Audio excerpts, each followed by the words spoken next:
আমি আজকে একজন ডক্টর তপন লাহিড়ীর কথা বলবো। উনি উত্তরপ্রদেশে একজন বাঙালি ডাক্তার। 30 বছর ধরে নিঃস্বার্থভাবে জনগণের সেবা করে চলেছেন। 2016 সালে পদ্মশ্রী হন। তো উনাকে যোগী সরকার একবার ডেকে তাকে পুরস্কৃত করতে চেয়েছিল। তো উনি যোগী সরকারকে বলে পাঠিয়েছিলেন, ভাই আমাকে এখান থেকে লখনৌ গিয়ে প্রাইজ নিতে হবে, আমার 1.5খানা দিন নষ্ট হবে। 1.5খানা দিনে আমার যারা গরিব, আমার তো এই সব গরিব লোকেরা আমার কাছে চিকিৎসার জন্য আসে, তারা আমার কাছ থেকে চিকিৎসা পাবে না। তাই উনি মুখ্যমন্ত্রীর আবেদন সদর্পণে সরিয়ে দেন, বলেন যে না, আমি আর এই আপনার রিকোয়েস্ট রাখতে পারছি না।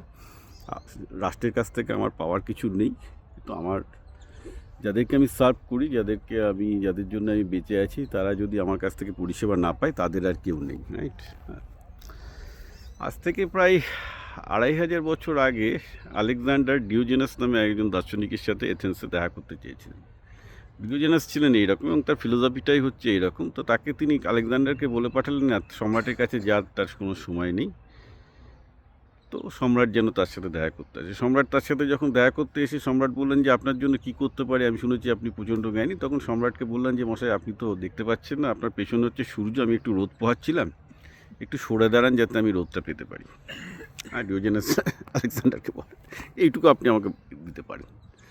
তো ব্যাপারটা হচ্ছে কি, এই ডিওজেনাসের যে ফিলোসফি আমার হঠাৎ এই ডক্টর লাহিড়ী এটা করে মনে পড়লো, সেটা হলো এই যে মানুষ শক্তিশালী হয় কিসে, what is the strength of people power, এবং মানুষ এম্পাওয়ার্ড ফিল করে কি করে, যখন মানুষ অন্যের ওপর ডিপেন্ডেন্সি কমে থাকে। ধরুন যে প্রেমিকা বা প্রেমিকা, আপনি যখন প্রেমে পড়েছেন, আপনার প্রেমিকার ওপর আপনি ডিপেন্ডেন্ট। আপনার প্রেমিকা যদি আপনার সাথে দেখা করতে না আসে, একটা কল না করে, এটা প্রেমিকারও একই অবস্থায়।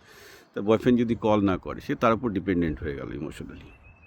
আর যে মুহূর্তে এটা হলো, সেই মুহূর্তে কিন্তু সেই প্রেমিক বা প্রেমিকা তার এম্পাওয়ারমেন্টটা হারিয়ে ফেললো, অর্থাৎ সে তখন পুরোপুরি অন্যের ওপর ডিপেন্ডেন্ট, এবং এটাকে আমরা প্রেম বলে গ্লোরিফাই করি। তা এইটাই হয় অ্যাকচুয়ালি একটা পলিটিশিয়ানের ক্ষেত্রে। আজকে মমতা ব্যানার্জি বা অভিষেক ব্যানার্জি ইজ নোবডি, এরা হারিয়ে গেছে, জীবনে ফিরবে না। সিপিএমও হারিয়ে গেছে, জীবনে ফিরবে না। কারণটা কি?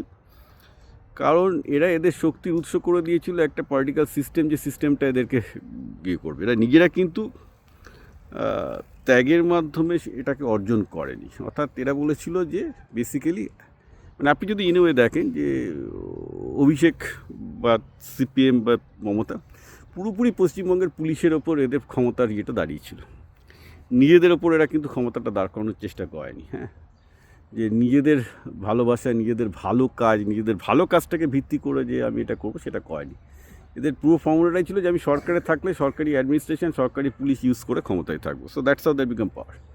এবার ডক্টর লাহিড়ীর কথা ভাবুন, মমতা ব্যানার্জির কথা ভাবুন, অভিষেক ব্যানার্জির কথা ভাবুন, দুজনের মধ্যে পার্থক্য হচ্ছে এই যে বেসিক্যালি ডক্টর লাহিড়ী, তার কিছু লাগে না, তার কাছে কিছু নেই, তবুও তার কাছে একটা সিস্টেম মাথা নত করতে বাধ্য হচ্ছে। ঠিক আছে, আজকে মমতা ব্যানার্জি দেখুন, যেখানেই যান না কেন, রাস্তায় চলার উপায় পর্যন্ত নেই, চোর চোর চোর চোর চোর চোর চোর চোর করে দেয়। যদিও আমি সেটাকে সমর্থন করি না, but the fact is, it is what it is.